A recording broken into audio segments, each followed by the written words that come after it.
Hello again, and welcome to another podcast. In this one, I just want to talk about modes and I guess priority is the other way of looking at it, because I think it's something that does confuse some people anyway, or it might be something that you're not sure about. So I thought it was worth just talking about this in this podcast. So what I'm going to talk about is when you should use shutter speed priority and when you should use aperture priority. So if you've listened to some of my podcasts before, you may have heard me talk about this. If you've been on some of my webinars a while ago now, but I've spoken about this sort of thing there. And definitely if you've been on my training courses, you'll know all about it. But then you probably wouldn't be listening to the podcast. So these are sometimes known as modes. And first of all, the reason that you have modes on a camera is that modern cameras are really smart. The electronics in there, the computing in there is really, really good. And it means that you can get the camera to do some of the heavy lifting for you, as in getting some of the settings correct for the amount of light that's available and the way you've set other settings on the camera, without you having to worry about it. So essentially what it does, it stops you having to think about the camera in the way you would if you were only shooting in manual mode, where you've got to set up absolutely everything and it's all got to be correct. So I guess going back to the days of film cameras and earlier film cameras, and certainly the kind of thing I learned on, that was sort of how I learned, doing a lot of manual mode stuff. So the idea of having these modes, and they're called slightly different things, by the way. So shutter speed priority is the one that might vary. So that's what it is. You prioritize your shutter speed over other settings. On Canon cameras, it's called TV mode. So it's time variance. So that can be a little bit confusing, but T mode is simply shutter speed. That's all you've got to worry about. And then aperture is looking at it the other way, which is where the aperture is the more important setting that you're prioritizing, basically. And what you do when you select those settings, and they tend to be where a lot of people work when they're selecting modes, because the modes will run all the way from auto, which is also where a lot of people use their cameras, but they're sort of throwing away most of the creative capabilities of the camera anyway. But you've got full auto, where the camera does everything, right the way through to manual, where you, as the photographer, you do everything when you set everything up. So the nice thing about aperture priority and shutter speed priority is that it's sort of in the middle. They give you a nice amount of creative control, but at the same time, you can move pretty quickly. You can respond to what's going on around you, and you know that the camera's sort of got your back in making sure other settings are being adjusted appropriately for where you've set the value that's of most importance to you. So I hope this is making sense. Okay, so if we start with shutter speed, now obviously what the shutter speed setting does, it basically determines how fast the shutter is operating. So in most cameras, well, in the older cameras, it was a little curtain that would shoot across either the film or the sensor. And these days in mirrorless work slightly differently, but it's basically about capturing or stopping motion. And the way I describe it is, if you are looking at thousandths of a second, you are totally freezing the action. So I tend to use thousandths of a second when I'm photographing things like whales up in the air, because what I like to do is not only try and freeze the whale in the air, some sort of, grabbing that moment in time, bearing in mind that the whale's moving, I'm on a boat that's moving, I'm probably pivoting. So I'm moving, because generally when a whale breaches, I'm not usually pointing the right way. So I've got to get on it very quickly. So basically everything's moving. So to overcome that, because you can imagine if you did that at a lower shutter speed and you had a lot of blurring, you just have a big blurry mess, or something that was very abstract, I suppose is the polite way of referring to it. So I want to freeze everything, but not only freeze the whale, I want to freeze water droplets flying off it. I want to absolutely nail that microsecond in time, that thousandth of a second, or maybe it's less than a thousandth of a second. I'll sometimes shoot at 1/4000th of a second. So, that's incredibly fast. So that freezes action. So when you're looking at thousandths of a second, you're freezing the action, absolutely stopping it dead. When you go down to hundredths of a second, you begin to allow, and obviously this depends how fast your subject is moving, but you start to introduce movement. And some examples of that would be, I used to use a shutter speed of 1/125th of a second when I used to go to air shows. And I would use it when I was photographing propeller-driven airplanes. So what I would do is pan with the airplane as it went past me while I had my finger held down on the shutter button. So I'm doing a burst. And as I'm moving through at 1/125th of a second, if I've got it right, the aircraft itself and the pilot, maybe, depending how close they are, will be nice and sharp. But the propeller, if you can see that, will be a disc, or at least a partial disc.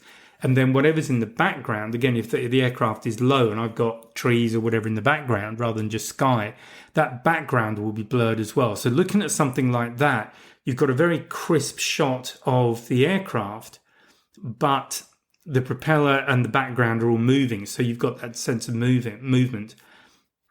I've also used that. I've done a bit of motorsport photography. So I was at a few races in Australia, but one was Formula One, and I got myself opposite the exit of the pit lane. So the reason for that was that the cars are coming out pretty fast, but not anywhere near as fast. They were coming down the straight.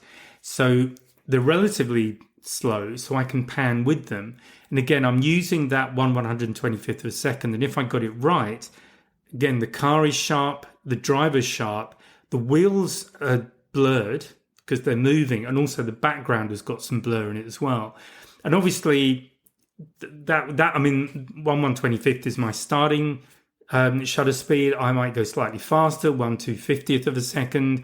I might go slightly slower. I generally wouldn't go slower because basically the slower you go, the more chance you can introduce some sort of additional blurring on your subject, so you lose that crispness. But these are the things to experiment with. And so when you're using hundredths of a second, you have the option, there's the opportunity to introduce movement into the shot. When you drop down to tenths of a second, this is where you start to get this sort of intentional blurring. And here I'm thinking about maybe a shot of a waterfall, where rather than seeing the sharpness of the water or freezing the water in time, you've got more the sort of aggregate of the water as it comes down. So it can look slightly misty. And if you go even slower, so tenths of a second, even full seconds, you get this really ethereal looking look on rivers, where you've got a flowing river. And you've now got a slow enough shutter speed that it all becomes, all the movement sort of blurs out, and you get this really weird, really cool effect if you're into it. So that's what you're controlling with your shutter speed. How much movement is there in the photograph, and what's the effect you're going for? Do you want to freeze everything dead, or do you want to have something that's very kind of otherworldly almost? And when you've got that shutter speed priority mode set up, or TV mode if you're on a Canon camera, what the camera is doing, it's allowing you to determine the shutter speed, and it is adjusting the aperture, usually just the aperture, to get the correct exposure. Because obviously there's no good taking an amazing shot that totally freezes the action, but it's so dark that you can't see what it is. And conversely, if you've got this nice ethereal shot, but it's so overexposed, it's all white, maybe some hints of something in there somewhere, there's not much point taking that kind of a shot either. So what the mode does, it allows you to focus more on the creative side of the image, producing the image, and the camera calculates the other things to keep the exposure correct. So that's what I mean when I talk about the camera doing some of the heavy lifting. So if speed and movement are most important for you when you are taking that particular photograph, then in that circumstance, shutter speed priority is the way to go. So if you're shooting, let's say sport, I go to rugby quite a lot when it's on. So to photograph a rugby player, you're going to be wanting to shoot pretty fast because you want to really freeze the action. You could experiment by doing a slightly slower shutter speed. You might get the ball blurred and the player pretty much frozen. You can play with all those things. But in order to do that, it's shutter speed that is the key thing you need to control. So that's what your priority is. And that's what is meant by shutter speed priority. Now, the other mode that you have that's kind of in that mid-range that gives you quite a lot of creative control, but the camera's still working for you, is aperture priority. And obviously what aperture does for you, it controls how much light is going into the camera, going onto the sensor or the film. And that's because it controls how wide the opening is in the lens, which is fine. The thing that's perhaps more important, not necessarily in every shot, but in most photography, general photography, the thing that is more important is probably what the sort of side effect of how the lens actually works, is that aperture controls how much of what is around the focal point stays in focus. So what I mean by that is if you are taking a portrait of somebody and they're slightly side on to you, and what you've done is you've focused on one of their eyes. I usually go for the eye that's closest to me. You get that nice and sharp. Now, with a very small opening in the lens, and that would be, now I'm going to throw some numbers in here, but don't worry about them if you don't like the numbers. You get on top of them very quickly. So something like f/22 is a very small opening. It's actually 1/22 of the opening is in theory what it means, I believe. I've got my theory right. Never worried about it too much. I'm more of a user. But anyway, if you use f/22, it means your opening is actually very small, but everything is in focus. So everything in the foreground, everything in front of your subject is in focus. Everything behind your subject is in focus. So if you're taking a photograph of somebody and there's maybe a tree behind them, obviously not growing out of their head, we don't do that anymore, and there might be something in the foreground, maybe a bench or something that's in front of them, all of that would be in focus. However, as you begin to make that opening larger, so the F number starts to drop down, and you might drop down to f11 or f8. And f8 is a good one to remember because that's generally the midpoint of most lenses, and that's generally where you get the best optical performance. If you're using high quality lenses, so professional quality lenses, there won't be much difference between the center of the lens performance, the center aperture, and the extremes, say f8. So not much difference between, say, f8 and f/22.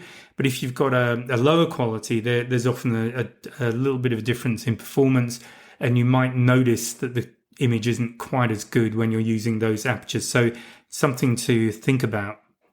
However, if I am shooting at f8, what's likely to happen is I'm still focused on my subject's eye, but those trees in the background are starting to go out of focus, and that bench that's in the foreground is also starting to go out of focus. And what that does is it draws the viewer's eye. They might have kind of look at those as being elements within the photograph, but then they'll look at the subject's face, and we tend to look at each other's eyes mostly. Some people don't some people don't like eye contact, but on a photo you should be good. So that's where we look. But by putting some of the image out of focus, it draws the viewer's eye. So you begin to control what the viewer looks at, and where they can begin to see exactly what it is they're supposed to be looking at without consciously thinking of that. You're drawing them in. If you go even further, so remember, as that F number gets smaller, so we go f5.6, we might go to f4, f2, 2.8, whatever, but as the numbers get smaller, that aperture gets bigger. So if it's so the f/22 is 1/22, so it's 1/22 of the maximum aperture of that lens. If you go to f2, you're 1/2, so you're sort of half. It is kind of the theory behind the numbers. So when I was doing portrait photography, my sort of go-to aperture was 5.6, because if I was, and look, what is in focus depends on a few things. It depends on the lens itself. It also depends how far away you are from your subject. So if you're very close, that depth of field is going to be, in depth of field is basically what's in focus in front of and behind the focal point. So that depth of field is going to be very small if you're very close to your subject. If you stand a long way away from it, it's going to be a relatively large distance. So that's another factor. So you need to be aware of all of this, and this is, why photographers look smug and cool when they knock off a really good shot like that, because you just understand how that works. So it's a very simple thing, though, to practice with and to understand. But once you've got that, I think that's probably the question. When I used to do photo walks, and we would just teach people photography on walking around Circular Quay in Sydney, or the rocks in Sydney. The question I would be asked the most is how to have the background out of focus and the subject in focus, and that's how you do it. You use aperture priority. You learn how the different numbers work, and there's no substitute for just going out there and photographing at different apertures. Don't move. Pick one subject. Just take a photograph of it at f/22, another one at f/11, f/8, f/5.6, f/4 if you've got it, f/2.8, f/2, whatever you've got on your lens, and look at the difference between each of those photographs. That's how you're going to learn it. So I can sit and chat to you on podcasts, till the cows come home, as they say. But the only way you're going to really get this, if you don't understand it, is to just go practice it. But if you're doing it in aperture priority mode, it means that the camera is getting the correct exposure for you.